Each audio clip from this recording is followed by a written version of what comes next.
Assalamualaikum warahmatullahi wabarakatuh. Saya Wahyu Retna Sawitri, mahasiswi PJJ PAI UIN Cyber Syekh Nurjati Cirebon.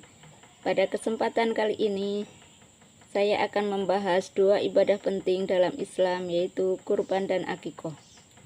Keduanya sama-sama berkaitan dengan penyembelihan hewan, namun memiliki tujuan, waktu, dan hukum yang berbeda.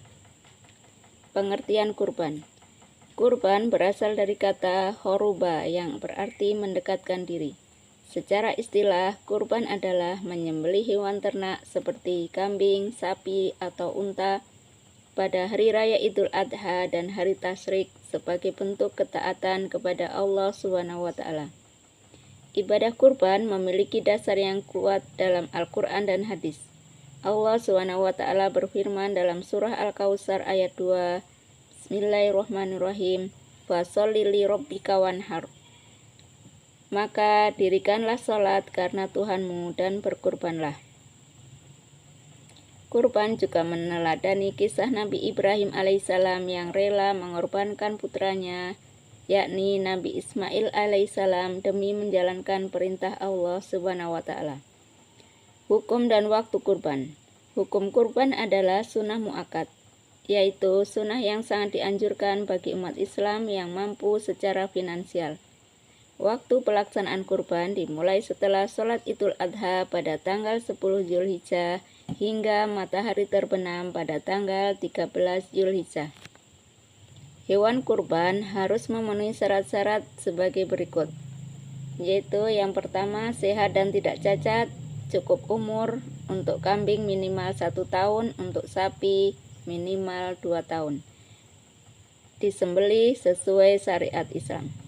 Daging kurban dianjurkan untuk dibagikan kepada fakir miskin, tetangga, dan kerabat sebagai wujud kepedulian sosial. Kemudian kita beralih kepada akikoh. Pengertian akikoh. Akikoh adalah ibadah penyembelihan hewan sebagai bentuk syukur kepada Allah SWT atas kelahiran seorang anak. Rasulullah SAW bersabda, setiap anak tergadai dengan akikohnya, disembelihkan untuknya pada hari ke-7, dicukur rambutnya dan diberi nama. Hadis riwayat Abu Dawud. Hukum dan waktu akikoh. Hukum akikoh adalah sunnah muakkad, yang artinya sangat dianjurkan bagi orang tua yang mampu. Waktu utama pelaksanaan akikoh adalah pada hari ke-7 setelah kelahiran anak. Jika belum mampu, dapat dilakukan pada hari ke-14, ke-21, atau kapan saja saat sudah mampu. Jumlah hewan akikoh adalah 2 ekor kambing untuk anak laki-laki dan 1 ekor kambing untuk anak perempuan. Akikoh dianjurkan untuk dimasak terlebih dahulu, lalu dibagikan kepada keluarga, tetangga, dan orang-orang yang membutuhkan. Perbedaan kurban dan akikoh. Walaupun terlihat mirip, kurban dan akikoh memiliki beberapa perbedaan penting. Yang pertama, dari segi tujuan.